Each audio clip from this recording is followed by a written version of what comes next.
Good morning, good evening. जब भी आप ये वीडियो देख रहे हैं तो आज हम CUET या DU या किसी भी कॉम्पिटिटिव एग्जाम की आप तैयारी कर रहे हो जिसमें हिस्ट्री इज योर सब्जेक्ट, तो ये प्रैक्टिस क्वेश्चंस की सीरीज जो है ये आपके लिए।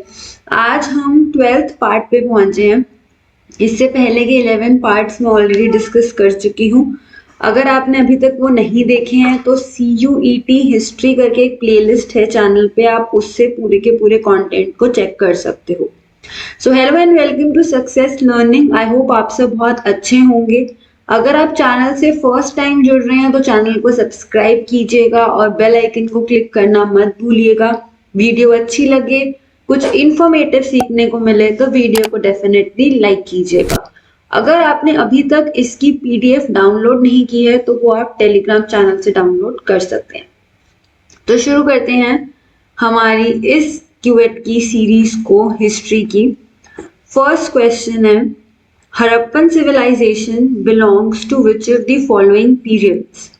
Stone age, bronze age, copper age या आयरन एज? तो हड़प्पन सिविलाइजेशन इनमें से कौन सी एज से बिलोंग करता है? तो उसका आंसर है ब्रॉन्ज एज।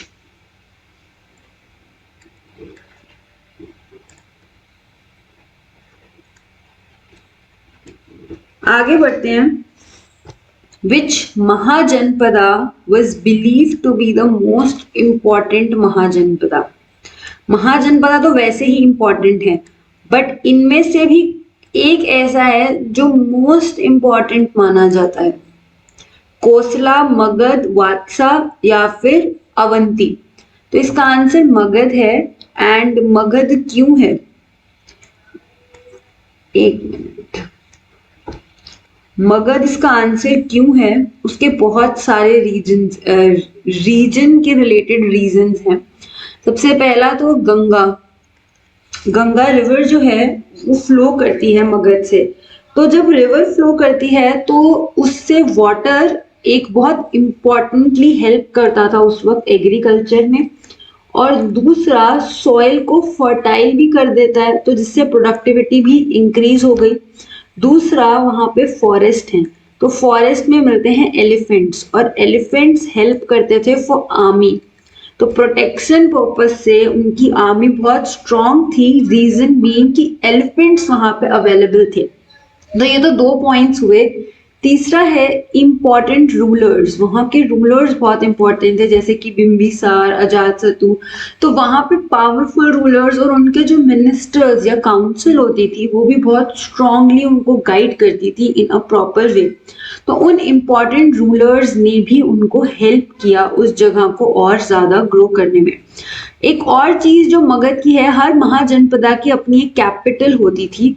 तो मगध की कैपिटल क्या थी? पहले थी राजगृह, और उसके बाद ये चेंज हो गई थी फ्रॉम राजगृह। अब आपको मुझे बताना है कि कहाँ चेंज हुई। एक थॉट दीजिए कि राजगृह पहले कैपिटल थी, उसके बाद कैपिटल शिफ्ट हो गई थी मगध की टू पाटलिपुत्र। ठीक है, तो ये कुछ पॉइंट्स हैं। एक आई थिंक जब मैंने इस चैप्टर को एक्सप्लेन किया था तो मैंने ये सारे पॉइंट्स एक्सप्लेन किए हुए, इवन 15 मिनट्स वीडियो में या डिटेल एक्सप्लेनेशन में।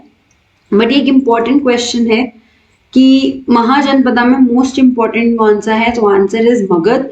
एंड क्वेश्चन मगध की कैपिटल पे भी आ सकता है। तो इनिशियली राजगृह थी, बाद में पाटलिपुत्र बन गई। मगध क्यों इंपॉर्टेंट था? तो आपको पॉइंट्स पूछ सकता है कि गंगा रिवर थी, सॉइल फर्टाइल थी, एग्रीकल्चर ज्यादा था, या ऑल ऑफ द अबव? तो you'll say all of the above.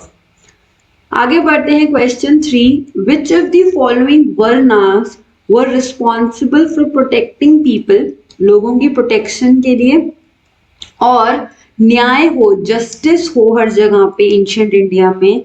वो जो रूल्स थे एज पर धर्म सूत्र और धर्म शास्त्र, कौन से वर्ण रिस्पॉन्सिबल था कि लोगों को प्रोटेक्ट करना है और लोगों को न्याय मिले? देखो 4 वर्ण है, ब्राह्मण, क्षत्रिय, शूद्र, वैश्य, शूद्र, ये 4 हैं। बट इन चारों में से वो कौन सा वर्ण है जो लोगों को प्रोटेक्ट करना, न्याय देना, इन सब के लिए रिस्पॉन्सिबल था? तो उसका आंसर है क्षत्रिय। क्षत्रिय वाज द वन जिसको लोगों को प्रोटेक्ट करना होता था, न्याय देना होता था, रूल करना होता था। लेकिन एज पर धर्म सूत्र और धर्म शास्त्र में जो चीज लिखी है उस अकॉर्डिंगली उनको रूल करना होता था। आगे बढ़ते हैं। Which of the following was not a part of dhamma of king Ashoka? King Ashoka जो धामा स्प्रेड कर रहे थे आफ्टर कालिंगा वॉर, उन्होंने बिल्कुल वायलेंस जब देखा, उन्होंने उसके बाद से कोई वॉर नहीं किया, ही गेव अप वॉर। तो जब धामा स्प्रेड किया तो उसमें से कौन सा पार्ट नहीं है? Honouring the king, tolerance of religions other than one's own, respecting Brahmins, promoting the welfare of his subjects।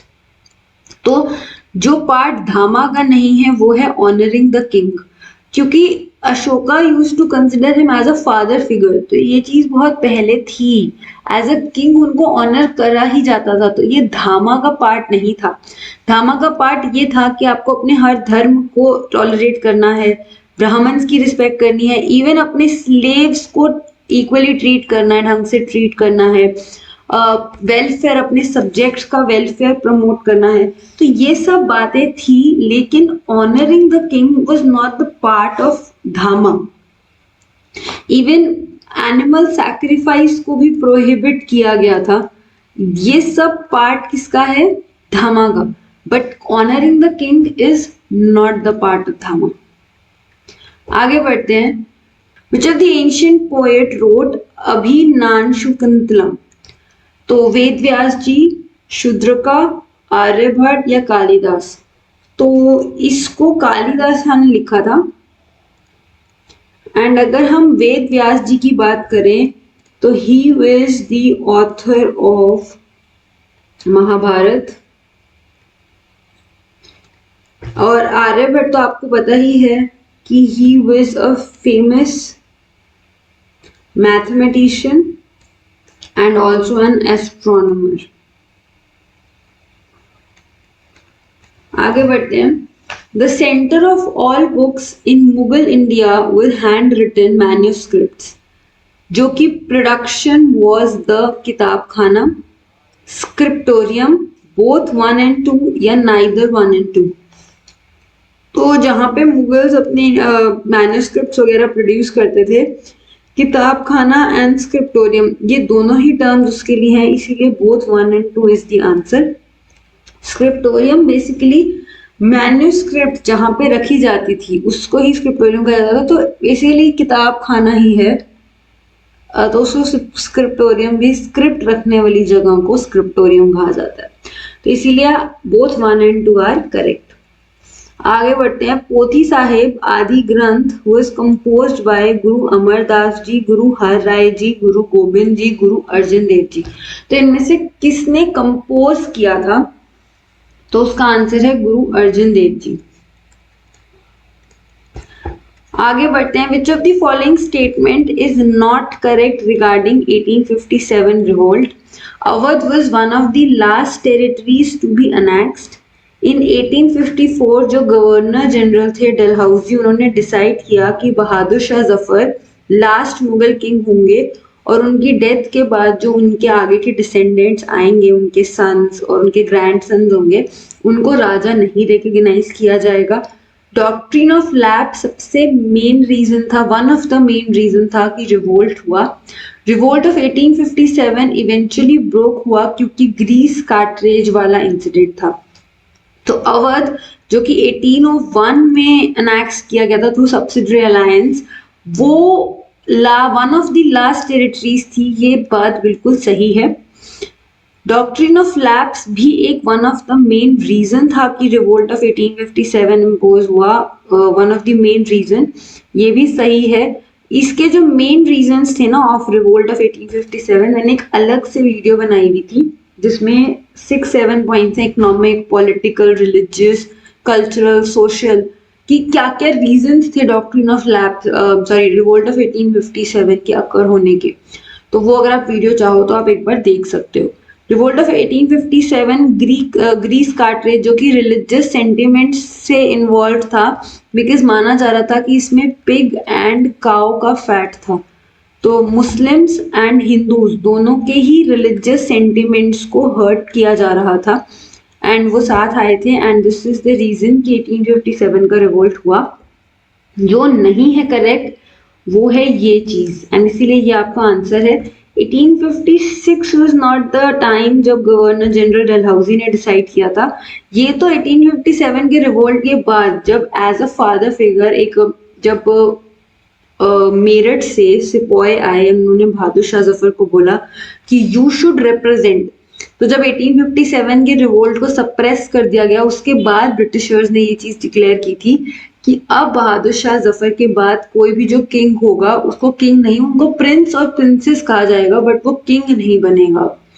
तो किंग लास्ट थे बहादुर शाह जफर टू। आगे बढ़ते हैं।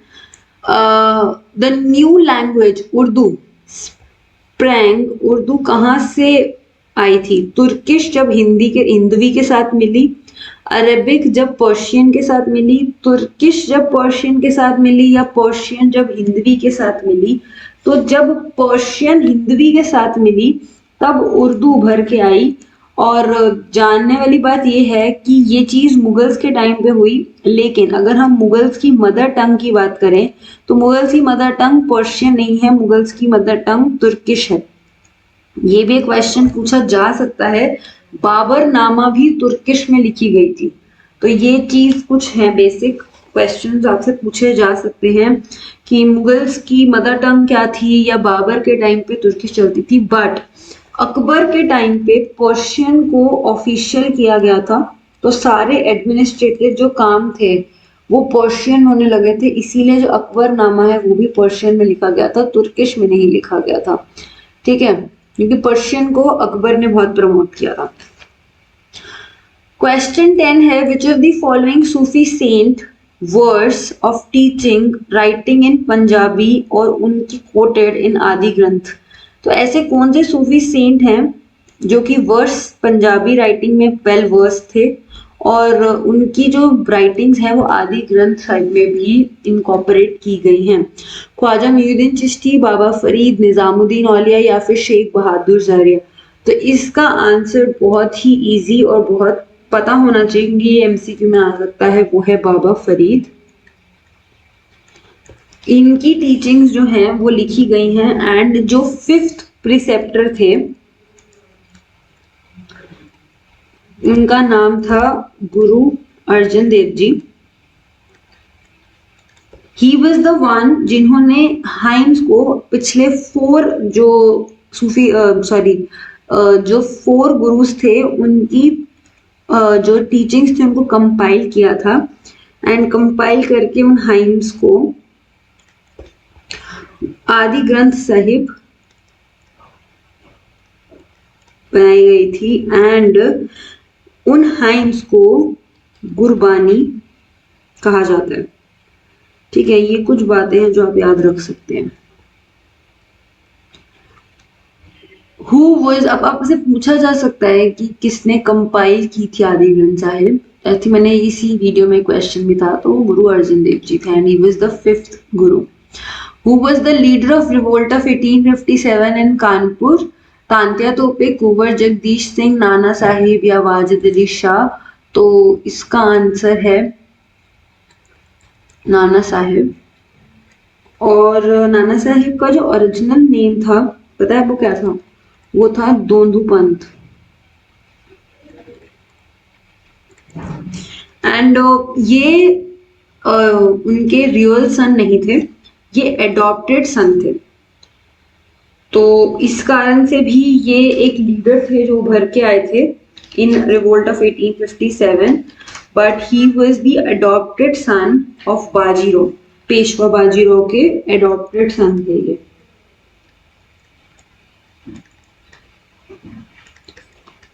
आगे बढ़ते हैं। अभी आपको ट्रैवलर और कंट्री मैच करनी है कि इनका ओरिजिन कहाँ से था। अल-बिरूनी का, Ibn Battuta, Francois Bernier, Abu Razzaq. तो इनका कहाँ से ओरिजिन था? तो जो अल-बिरूनी थे उनका ओरिजिन उज्बेकिस्तान से था। इब्न बतूता का मोरक्को से था। फ्रैंकोइस बर्नियर का हर्थ नहीं, फ्रैंकोइस बने फ्रांस, सॉरी। और एक और फ्रैंक, ये एक्चुअली सही ही दिए हुए हैं बिल्कुल। तो ए का 1, बी का 2, सी का 3 और डी का 4। A1 B2 C3 B4।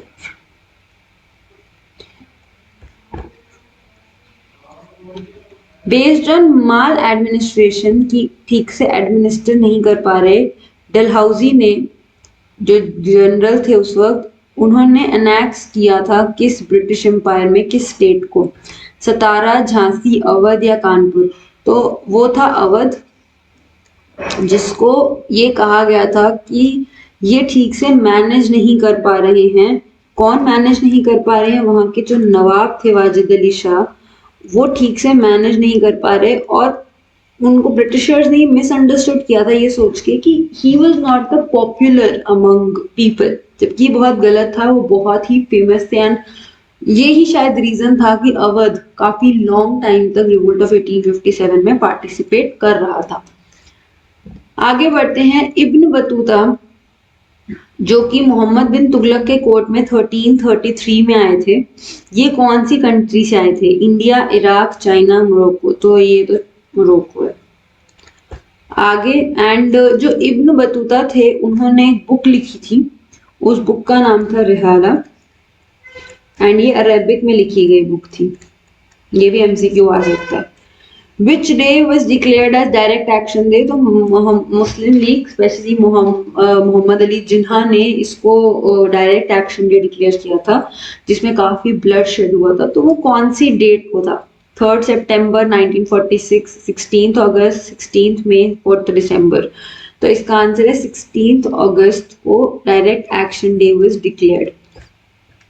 Although INC और ब्रिटिश ने इसको इतना सीरियसली नहीं लिया था, बट जब बाद में उन्होंने देखा कि इतना ब्लड शेड हुआ, तो kind of after direct action date was clear कि अब पार्टीशन होगा।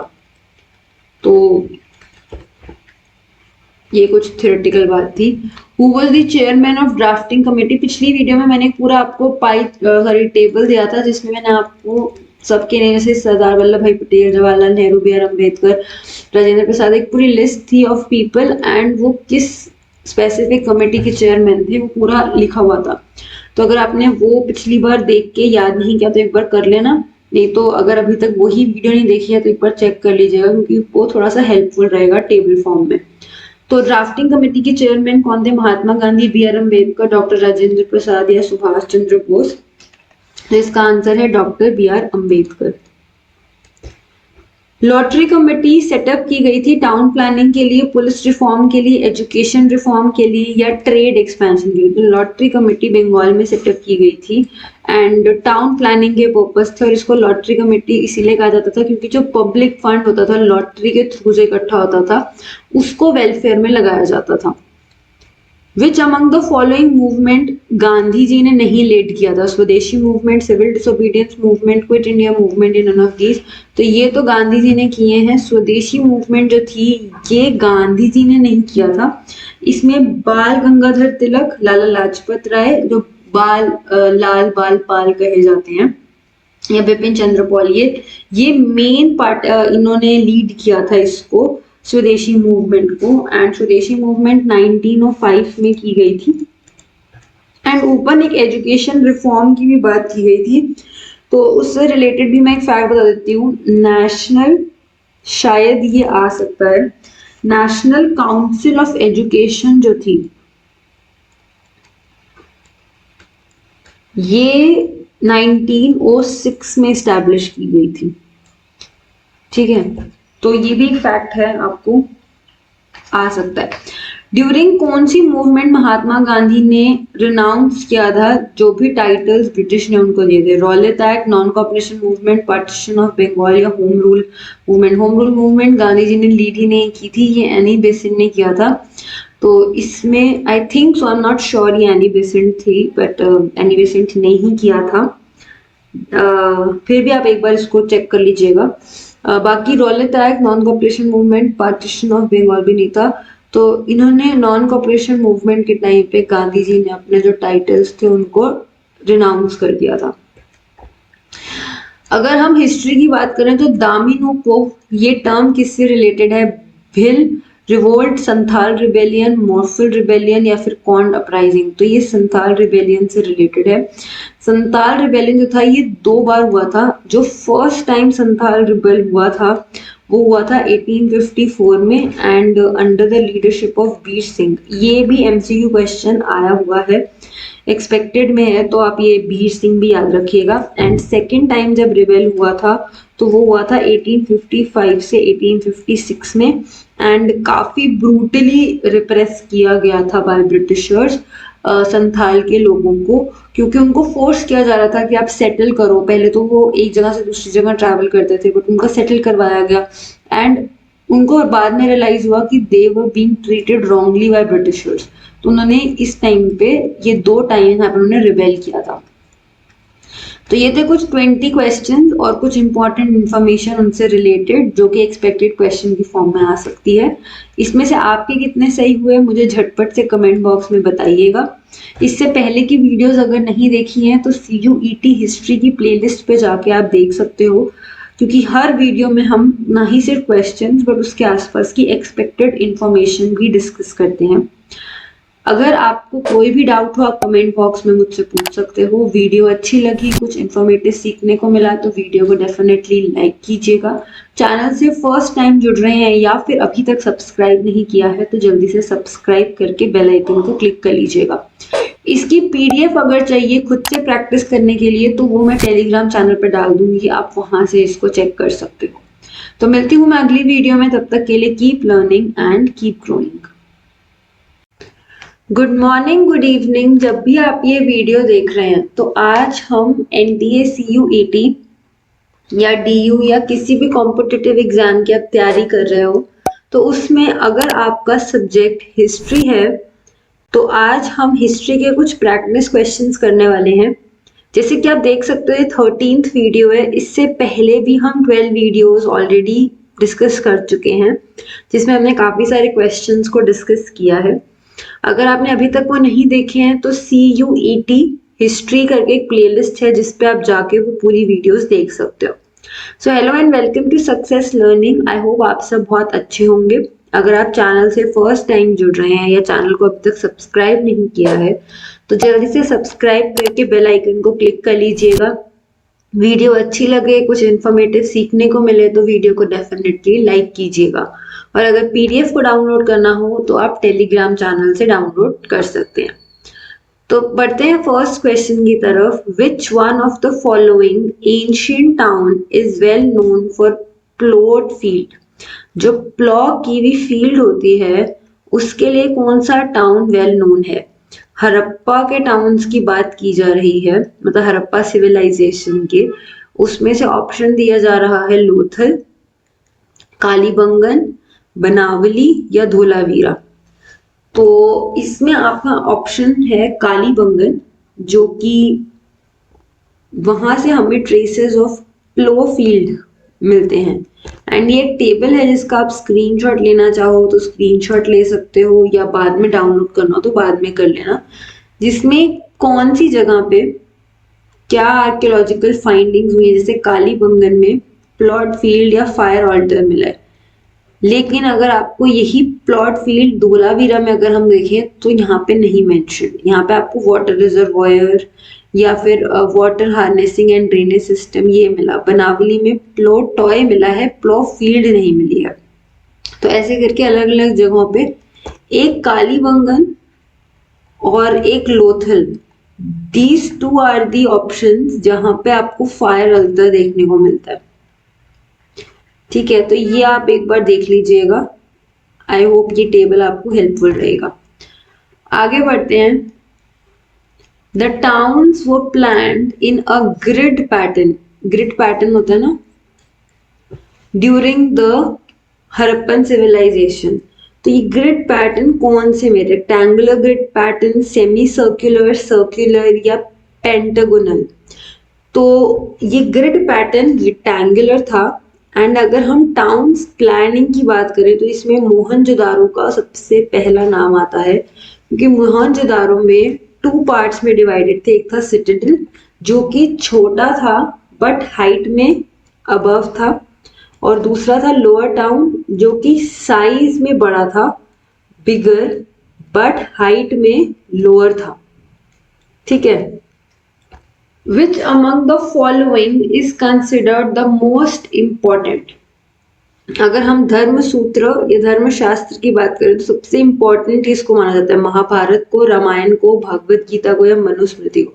देखो वैसे ये सभी इंपॉर्टेंट है, बट अगर हम धर्म सूत्र और धर्म शास्त्र को कंसिडर करें तो Manusmriti is the most important, क्योंकि इसमें नॉर्म्स और रूल्स लिखे गए थे जो कि फॉलो करने होते थे वर्नास को, जो कि 4 वर्नास होते हैं, उनको क्या क्या करना है, उनकी ड्यूटी स्पेसिफाइड होती थी। और मनुस्मृति जो है इसको कंपाइल करने की ना जो टाइमलाइन है वो भी कभी कभी एमसीक्यूज में आ जाती है। तो 200 BCE से लेके लगभग 200 BCE से लेके 200 CE तक इसका ये टाइम फ्रेम है जिसके बीच में मनुस्मृति को कंपाइल किया गया होगा। आगे बढ़ते हैं। Choose the correct practices adopted by Sheikh Nizamuddin Auliya, जो कि रिप्रेजेंट करते हैं कि he tried to assimilate love tradition. वो लव ट्रेडिशन को एसिमिलेट कर रहे थे। वो किस चीज से पता चलता है? बोइंग बिफोर द शेख, शेख के आगे झुकना, बो करना, shaving the heads of inmates, जो सर को शेव कर देते हैं, या फिर जो चैरिटी और प्रेयर वर्क होता है। तो इसका आंसर है all of the above. There were basically 4 practices जो कि अडॉप्ट की थी शेख ने, जिसने ये इंडिकेट किया था कि ही ट्राइड लव ट्रेडिशन। तो पहली प्रैक्टिस तो यही है, bowing before the sheikh. Second, shaving the heads of inmates. तीसरा, आप चैरिटी और प्रेयर, या फिर आप ये भी कह सकते हो ऑफरिंग वाटर, जो भी बाहर से, देखो पानी बहुत नेसेसरी चीज है, तो ऑफरिंग वाटर जो भी विजिट करता था। और चौथी चीज होती थी योगिक एक्सरसाइज। तो ये कुछ प्रैक्टिसेस थी जो उन्होंने अडॉप्ट की थी। आगे बढ़ते हैं। Who challenge the idea of caste, pollution, theory of rebirth? Lingayat, Kabir, Guru Nanak या सूफिज्म? देखो इसमें ना कास्ट पॉल्यूशन तो एक बात है, लेकिन थ्योरी ऑफ रीबर्थ को भी आपको कंसिडर करना है कि किसने चैलेंज किया था कि रीबर्थ होता है, नहीं होता, ये चैलेंज किया था। मोस्टली आइडिया माना जाता है कि ये हमारा शरीर है, हम एक ह्यूमन है, इस बॉडी से लीव करके हम दूसरी बॉडी में चले जाते हैं तो हमारा रीबर्थ होता है। इसको किसने चैलेंज किया था? लिंगायत, कबीर, गुरु नानक या सूफिज्म? तो इसका आंसर है लिंगायत।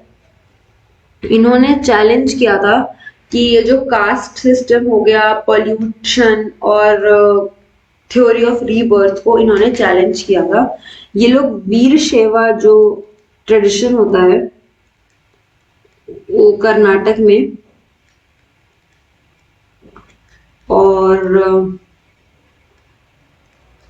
उससे हैं। एंड लिंगायत्स ये अपने आर्म पे एक लिंग, सिल्वर, उसमें ये उसको वेयर किया करते थे या करते हैं। Which of the following king was an ardent follower of Jainism? तो इनमें से कौन से किंग थे? बिंबिसार, अशोक, खारवेला या फिर पुलकासिन, जो जैनिज्म को फॉलो करते थे। तो अगर हम बिंबिसार की बात करें तो जैनिज्म और बुद्धिज्म दोनों के जो फॉलोअर्स हैं वो क्लेम करते हैं कि बिंबिसार उनके फॉलोअर थे। मतलब जैनिस्ट्स कहते हैं, जैन जो धर्म के हैं जैन, वो कहते हैं कि सॉरी, वो कहते हैं कि बिंबिसार जैन थे और जैनिज्म फॉलो करते थे। बुद्धिस्ट कहते हैं कि वो बुद्धिस्ट थे और वो बुद्धिज्म फॉलो करते थे। तो ये हमारे पास क्लैरिटी नहीं कि वो किस एक के फॉलोअर थे। अशोका ने कलिंगा के बाद बुद्धिज्म की प्रैक्टिस को उनको बहुत ज्यादा अट्रैक्ट किया था एंड उन्होंने बुद्धिज्म को स्प्रेड भी किया था। आपका आंसर जो है वो है Kharavela. He was born as in a Jain family and इन्होंने अपने आप को मतलब कंटिन्यू भी किया था, कॉल हिम जैनिज्म, और उनके फॉलोअर भी थे बाद में। अगर हम पुलकासिन की बात करें तो ये वैष्णवाइट थे।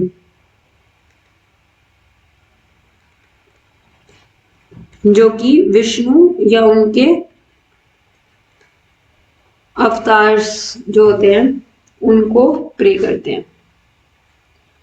Which of the following statement were meant by Ashoka by the term Dhamma? Non-violence to the living beings. इसमें animals भी आ गए, humans भी आ गए, सब आ गए।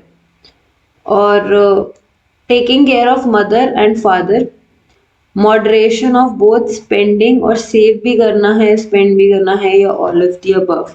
तो as per the practices of Dhamma इसका आंसर है all of the above। Slaves की भी रिस्पेक्ट करनी है, किसी और रिलीजन का है उसकी भी रिस्पेक्ट करनी है। तो ये सारी टीचिंग्स थी धामा की, एंड धामा महामत्ता वर अपॉइंटेड, जो कि इन मैसेजेस को स्प्रेड किया करते थे from place to place. What was pargana during the Mughal period? The assessed amount and be collected as revenue. जो अमाउंट को असेस किया गया है, अंदाजा लगाया गया है और कलेक्ट करा जा रहा है, या फिर वो ऑफिशियल्स जो कि रिस्पॉन्सिबल होते थे रेगुलेशंस देखने में। Administrative sub division of Mughal province का फर्दर पार्ट है प्रागना, या फिर मनी चार्जर जो मनी चार्ज करते थे, जो एक्ट एज अ बैंकर, उसको कहते थे प्रागना। तो प्रागना जो बेसिकली होता था ये एडमिनिस्ट्रेटिव सब डिविजन था ऑफ मुगल प्रोविंस। तो अब इसमें ना एक फ्लो चार्ट है जो अगर आपको अपनी कॉपी में बनाना है तो आप बना सकते हो। ये मैं बना देती हूँ, दिस माइट हेल्प यू। यहाँ पे मैं बना के आपको दिखा देती हूँ। अगर हम मुगल एडमिनिस्ट्रेशन की बात कर रहे हैं तो ये फ्लो चार्ट है, आप एक बार देख लो। सबसे पहले मुगल जो प्रोविंसेस हैं ये डिवाइडेड थे सूबाज में, ठीक है। तो ये एक मैंने सूबा ले लिया, ऐसे बहुत सारे सूबाज थे, ये एक सूबा हो गया, ये दो हो गए, तीन, ऐसे अलग अलग सूबाज थे। अब ये एक सूबा जो है ये सूबा फर्दर डिवाइडेड था सरकार्स में। तो यहाँ पे एक सरकार हो गया, यहाँ पे एक सरकार, ऐसे ये फर्दर डिवाइडेड थे सूबा। फिर ये जो एक सरकार है ये सरकार फर्दर परगाना में डिवाइडेड था, ऐसे परगाना हो गए, परगना। एंड ये जो परगना है इसका इंचार्ज कौन होता था? इसका इंचार्ज था सिकदार, ठीक है।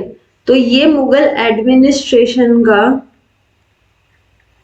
फ्लो चार्ट है जो आप एक बार बना लोगे तो आपको हेल्प करेगा। इसमें से ये जो नॉट रिक्वायर्ड है या हटा दो।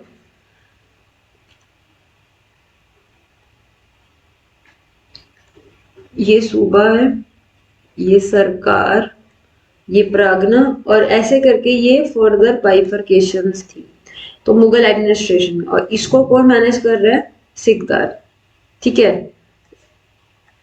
तो आगे बढ़ते हैं। Who described Mughal cities as camp towns? Al-Biruni, Nasiruddin, Bernier, मतलब फ्रैंकोइस बर्नियर या Ibn Battuta.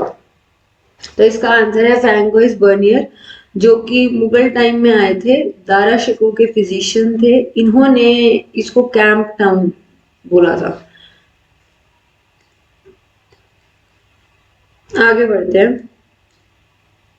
One of the most important description of the city of Dash in the 15th century comes from Abdul Razzaq. वो उन्होंने कौन सी सिटी के बारे में डिस्क्राइब की है? विजयनगर, हड़प्पा, अयोध्या या हम्पी। तो जिस जगह को अब्दुल रज़ाक ने डिस्क्राइब किया है वो है विजयनगर। प्रेजेंट डे में विजयनगर कहाँ पे है? ये तो पता होना चाहिए, कर्नाटका में। और अगर हम विजयनगर की बात करें तो ये यूनेस्को वर्ल्ड साइट में भी एडेड है। कब ऐड हुआ था बताएंगे आप मुझे कमेंट बॉक्स में। एंड जी ये अब्दुल रज़ाक थे, ये एक डिप्लोमेट थे बेसिकली, और ये कहाँ से आए थे? ये थे हेरेट से, ठीक है। तो ये कुछ बातें थी जो आपको पता होनी चाहिए। और आप मुझे बताएंगे कि यूनेस्को वर्ल्ड साइट में ये कब ऐड हुआ था। Who among the following wrote Travels the Mughal Empire? Travels I the Mughal Empire. Ibn Battuta, Francois Bernier, Marco Polo या फिर पीटर मोंडे? तो इसका आंसर है फ्रैंकोइस बर्नियर, इन्होंने लिखा था। तो इसका आंसर है फ्रैंकोइस बर्नियर। आगे बढ़ते हैं। The most famous Indo Greek ruler जिन्होंने इंडिया पे रूल किया एंड वो अपने जस्टिस और पॉपुलैरिटी के लिए जाने जाते हैं, रुद्रदमन, मेनिंदर, एकोरेटिस या फिर देमेतोर्स? तो इसका आंसर मेनिंदर है। He was the famous Indo Greek ruler जिन्होंने बाद में अपने आप को कन्वर्ट कर लिया था टू बौद्धिज्म एंड उनको बौद्धिज्म में कन्वर्ट किया गया था बाय नागासेना। ठीक है, तो ये भी क्वेश्चन आ सकता है कि who was the Indo Greek ruler who later converted to Buddhism by Nagasena, या फिर Menander was converted to Buddhism by whom? तो आपको ही पता होना चाहिए। Which of the following newspaper was written by Lokmanya Tilak during the Indian national movement? युग, नक्तर, बंगाली केसरी, बंगाली केसरी या फिर अमृत बाजार पत्रिका? तो इसका आंसर है केसरी एंड ये लिखा था लोकमान्य तिलक ने। ये आपका आंसर है, इसको मैं हाईलाइट कर देती हूँ। और बाल गंगाधर तिलक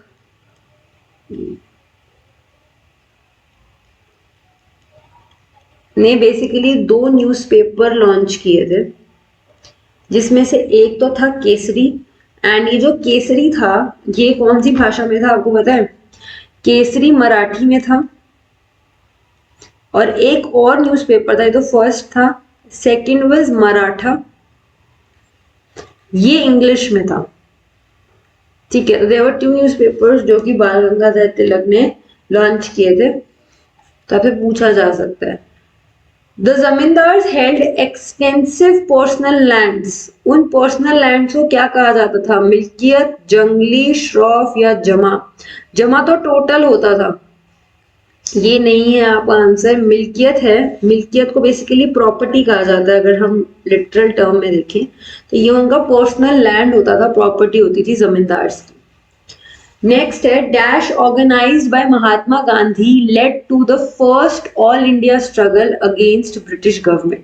सॉल्ट सत्याग्रह, चंपारण सत्याग्रह, केड़ा सत्याग्रह या रॉलेट सत्याग्रह? देखो, चंपारण सत्याग्रह, केड़ा सत्याग्रह, सॉल्ट सत्याग्रह, रॉलेट सत्याग्रह, ये सारे गांधी जी ने किए थे।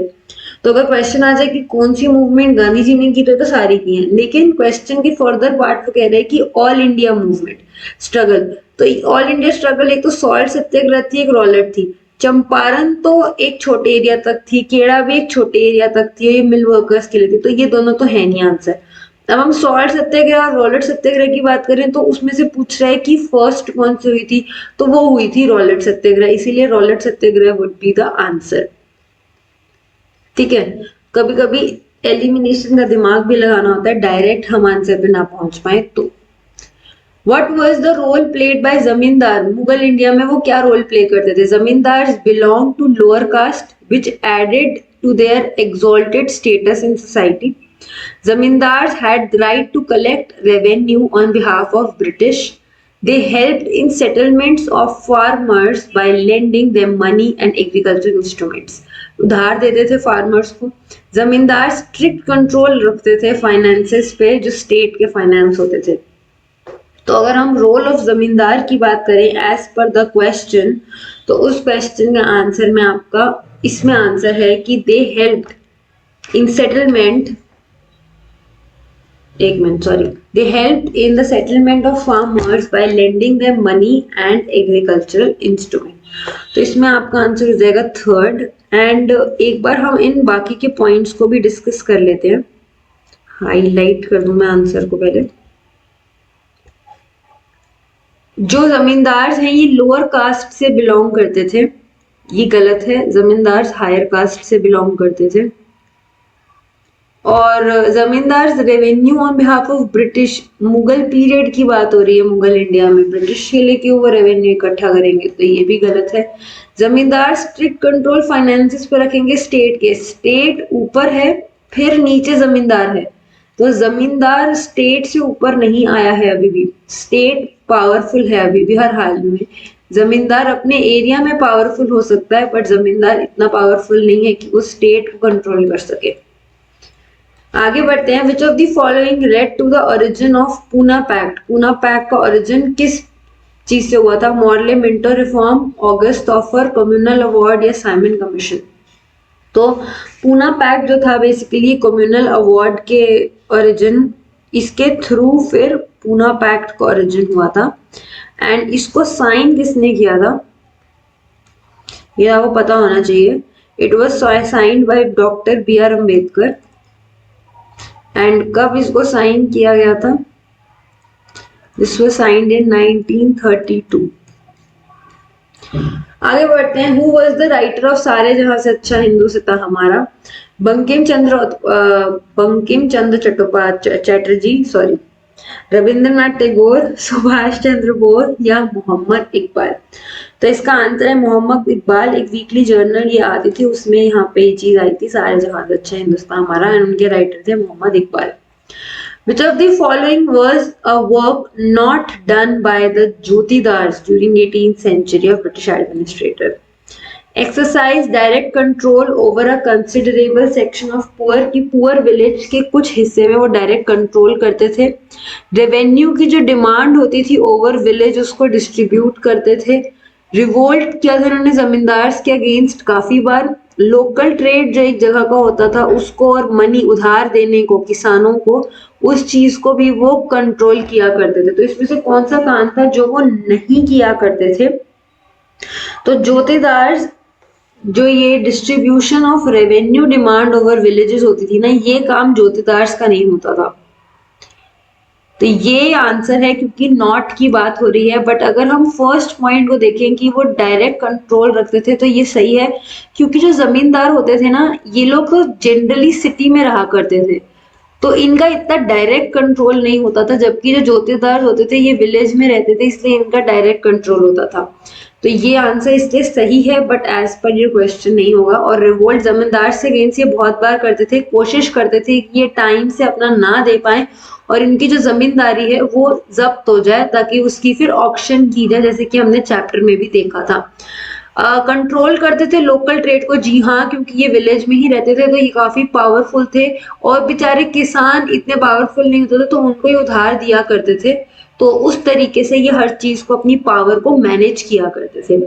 आगे बढ़ते हैं। 1947 में किसने नावखली जो कि ईस्ट बंगाल का हिस्सा था उसको टूर किया था, ताकि वहां पे कम्युनल हार्मनी को मेंटेन किया जा सके? ऑप्शंस हैं खान अब्दुल गफ्फार खान, जिनको फ्रंटियर गांधी के नाम से भी जाना जाता है, महात्मा गांधी ने खुद, या फिर जवाहरलाल नेहरू या मोहम्मद अली जिन्ना। तो 1947 में जब पूरा देश अपनी आजादी सेलिब्रेट कर रहा था, तब गांधी जी थे जो नावखली ईस्ट बंगाल में वहां पे लोगों को टूर कर रहे थे। तो ये थे कुछ 20 क्वेश्चंस। इसमें से आपके कितने ठीक हुए मुझे कमेंट बॉक्स में झटपट से बता दीजिएगा। अगर कोई भी डाउट हो तो आप मुझसे कमेंट बॉक्स में पूछ सकते हैं।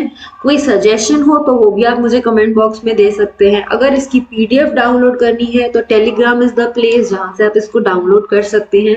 वीडियो अच्छी लगी तो वीडियो को डेफिनेटली लाइक कीजिएगा। चैनल से फर्स्ट टाइम जुड़ रहे हैं या फिर अभी तक सब्सक्राइब नहीं किया है तो सब्सक्राइब करके बेल आइकन को क्लिक कर लीजिएगा, ताकि आप रहे हमेशा अपडेटेड। और इससे पहले की वीडियोस अगर नहीं देखी हैं तो CUET हिस्ट्री की एक पूरी प्लेलिस्ट है जिस पर जाके आप उन सारी की सारी वीडियोस को देख सकते हैं। तो आई होप आप सब अपनी पढ़ाई में लगे हुए होंगे।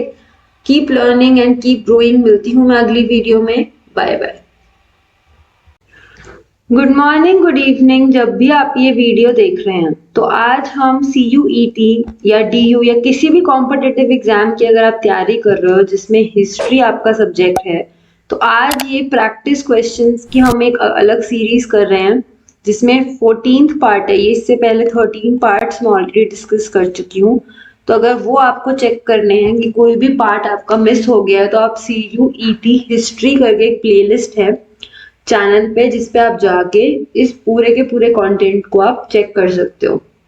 अगर आपको इसकी PDF चाहिए हो तो वो आप टेलीग्राम चैनल से ले सकते हो। So hello and welcome to success learning. I hope आप सब बहुत अच्छे होंगे। अगर आप चैनल से फर्स्ट टाइम जुड़ रहे हो तो चैनल को सब्सक्राइब कीजिएगा और बेल आइकन को क्लिक करना मत भूलिएगा। वीडियो अच्छी लगे, कुछ इन्फॉर्मेटिव सीखने को मिले तो वीडियो को डेफिनेटली लाइक कीजिएगा। और अगर इसकी पीडीएफ चाहिए हो तो आप टेलीग्राम चैनल से डाउनलोड कर सकते हैं। शुरू करते हैं। First question, the script of Indus valley civilization is या फिर वॉज ब्राह्मणी, पाली, द्रविडियन या फिर इट इज स्टिल अनडेसिफर्ड। तो हरप्पन सिविलाइजेशन या इंडस वैली सिविलाइजेशन की जो स्क्रिप्ट है इट इज स्टिल अनडेसिफर्ड। हमें आज भी नहीं पता उसमें क्या लिखा था। हमें बहुत सारी सील्स मिली हैं, अलग अलग आर्टिफैक्ट्स मिले हैं जिसमें ऊपर एनिमल बना है, नीचे कुछ सिंबल्स बने हैं, लेकिन वो क्या कहना चाह रहे हैं हम आज भी उसको डेसिफर नहीं कर पाए हैं। So it is undeciphered. आगे बढ़ते हैं। Who was the best known Shaka ruler जिन्होंने सुदर्शन लेक को बिल्ड कराया था, रीबिल्ड कराया था, मतलब ठीक करवाया दोबारा से। तो रुद्रदमन, मलीचास, सुगान या फिर कुनवास। तो इनमें से वो कौन से बेस्ट नोन शाका रूलर थे जिन्होंने सुदर्शन लेक को रीबिल्ड करवाया था? तो उसका आंसर है रुद्रदमन। एंड ये ऑल्सो नॉन क्षत्रिय, क्योंकि इसे मोस्टली अगर आप उसकी बात करोगे क्या कहते हैं, धर्मशास्त्र, धर्मशास्त्र एंड धर्म सूत्र, आई एम सो सॉरी। तो अगर आप उनकी बात करोगे तो उसमें मोस्टली रूलिंग, जो रूल करना है, जिसको पावर दी जाएगी, जिसको लोगों को जस्टिस करना है, वो क्षत्रियास को टास्क दिया जाता था as per 4 varnas. But there were few exceptions जो कि नॉन क्षत्रिय, जैसे कि मौर्यास भी हैं, उनका भी काफी हद तक क्लियर नहीं है कि they belong to Kshatriya community.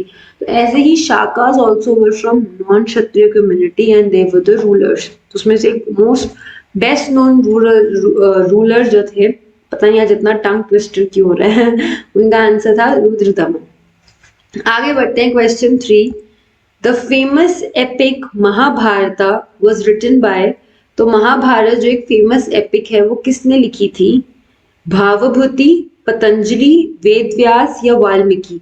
तो जो फेमस एपिक है महाभारत वो वेद व्यास जी ने लिखी थी। एंड माना जाता है कि ये लॉन्गेस्ट पोएम है इन द वर्ल्ड, और अभी तक इससे बड़ी पोएम नहीं लिखी गई है। तो ये लॉन्गेस्ट पोएम रिटन है।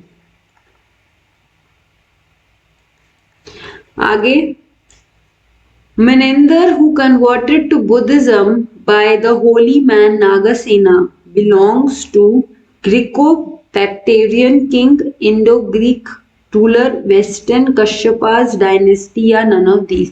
इससे पिछली वीडियो में मैंने क्वेश्चन डिस्कस किया था सेम रूलर के रिगार्डिंग, बट उसमें कुछ डिफरेंट क्वेश्चन था, but same question with a bit of difference in language। अब वो फिर से आया है। इसका आंसर है वो इंडो ग्रीक रूलर थे and he was the powerful ruler, but later on वो बुद्धिज्म में उन्होंने अपने आप को कन्वर्ट किया था।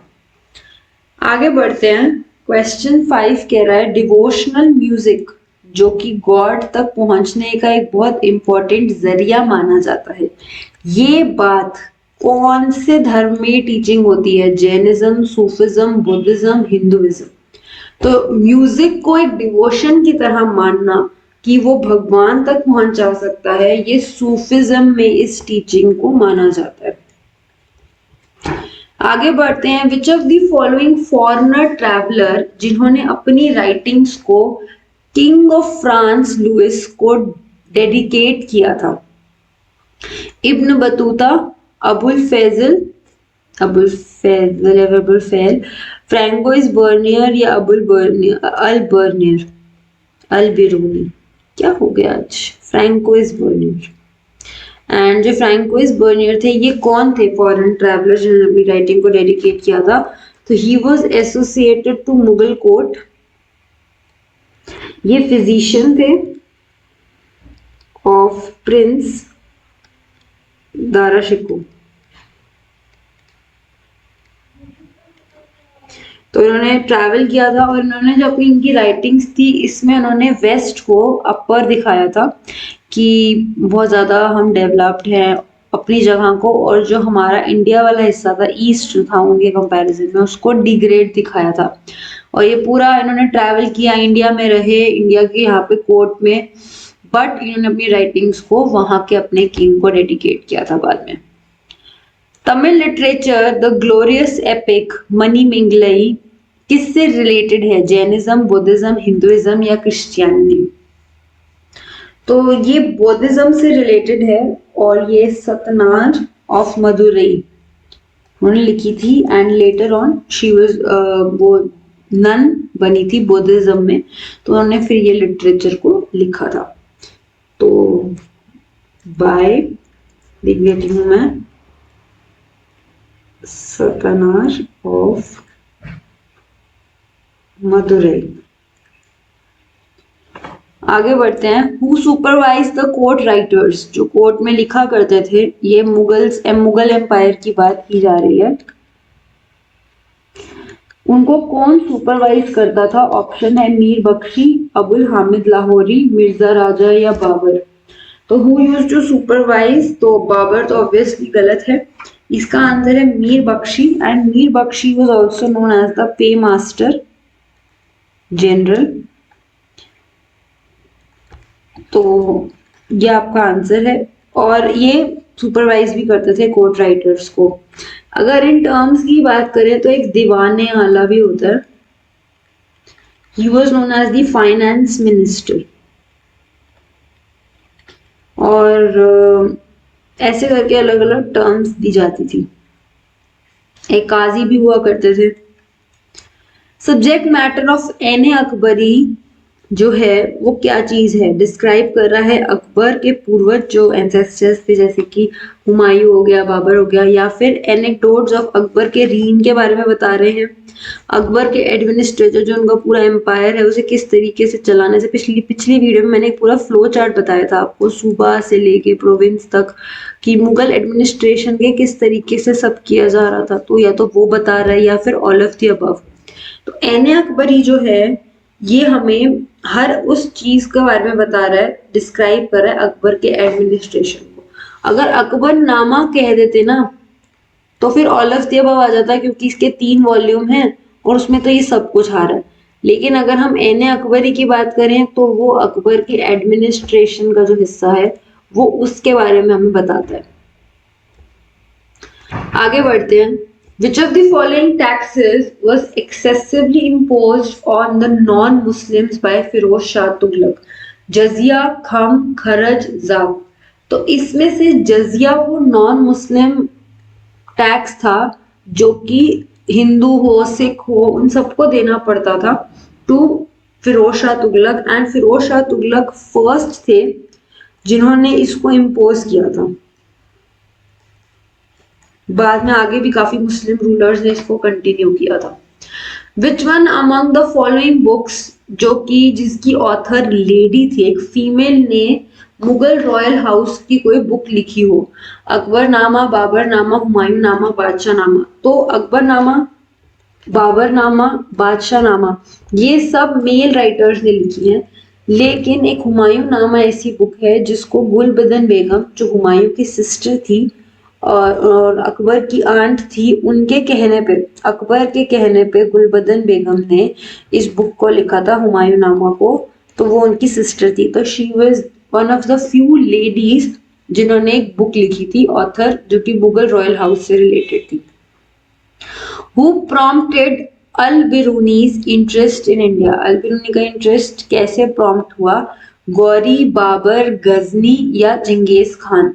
तो अल बिरूनी का जो इंटरेस्ट था वो गजनी के थ्रू हुआ। ऑल्दो अल बिरूनी जो थे वो प्रेजेंट डे जो उज्बेकिस्तान है वहां पे पैदा हुए थे। उसके बाद क्योंकि वहां पे उज्बेकिस्तान वाले एरिया में अटैक हुआ एंड मोहम्मद गजनी ने उस एरिया को जीत लिया, तो इन रिटर्न उन्होंने वहां से स्लेव कुछ आर्टिस्ट को, जो चुनिंदा लोग थे उनको, वो एज अ स्लेव अपनी गजनी जो उनकी कैपिटल थी वहां पे ले गए। तो वहां पे अल बिरूनी का इंटरेस्ट इंडिया के रिगार्डिंग ज्यादा था। द दमिने को was created by the British government to settle which one of the following community.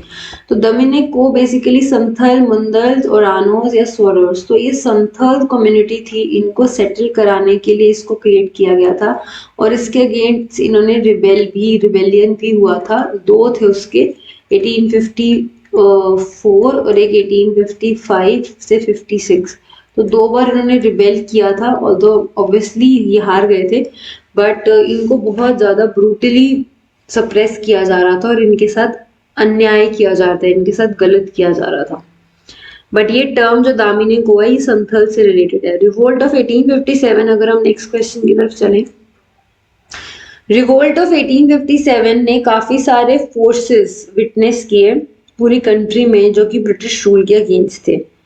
तो कौन से पार्ट ऑफ द कंट्री से नाना साहिब जो कि मराठा पेशवा उनके अडॉप्टेड सन थे, वो नाना साहिब जो थे पेशवा बाजीराव के अडॉप्टेड सन, वो कौन सी पार्ट ऑफ कंट्री से पार्टिसिपेट कर रहे थे ब्रिटिश रूल के अगेंस्ट? लखनऊ, कानपुर, झांसी, जगदीशपुर।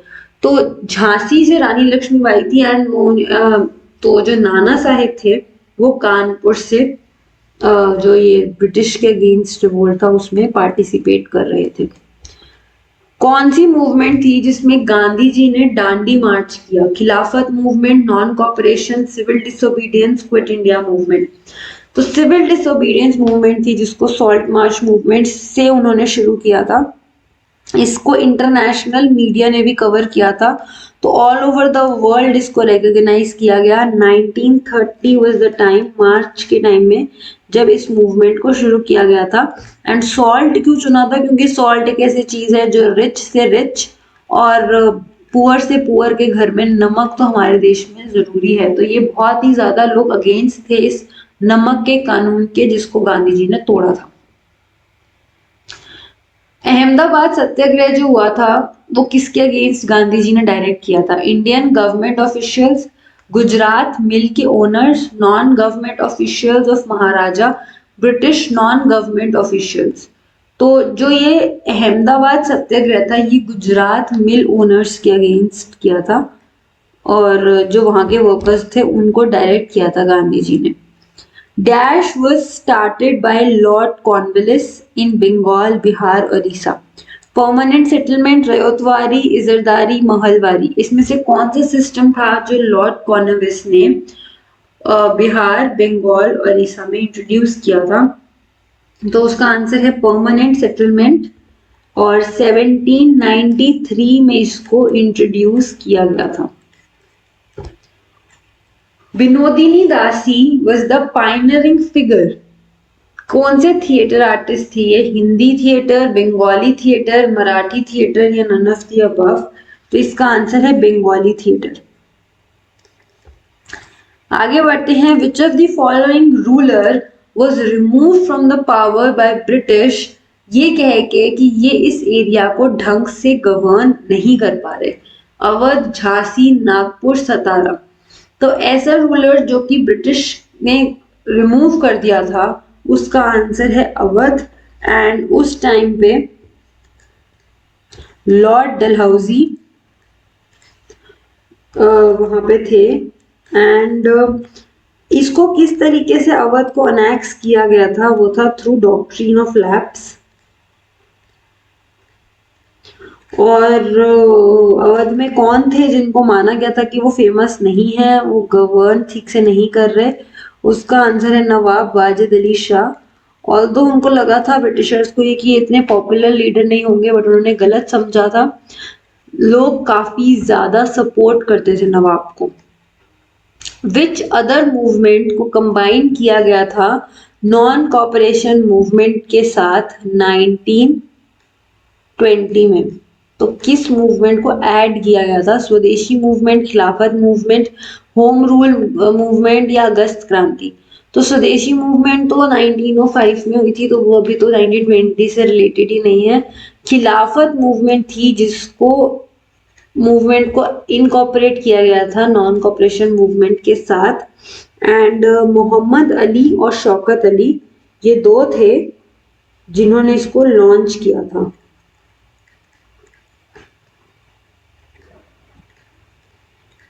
ठीक है, तो ये थे कुछ 20 क्वेश्चंस। इसमें से आपके कितने ठीक हुए मुझे कमेंट बॉक्स में जरूर बताइएगा। अगर कोई भी डाउट हो तो आप वो भी कमेंट में पूछ सकते हैं, कोई सजेशन हो, कोई विचार है तो भी बता सकते हैं। अगर वीडियो अच्छी लगी तो वीडियो को डेफिनेटली लाइक कीजिएगा। चैनल से फर्स्ट टाइम जुड़ रहे हैं, चैनल को अभी तक सब्सक्राइब नहीं किया है तो जल्दी से सब्सक्राइब कर लीजिएगा ताकि आप रहे हमेशा अपडेटेड। तो बेल आइकन भी क्लिक कर लीजिएगा। मिलती हूँ मैं अगली वीडियो में, तब तक के लिए keep learning and keep growing.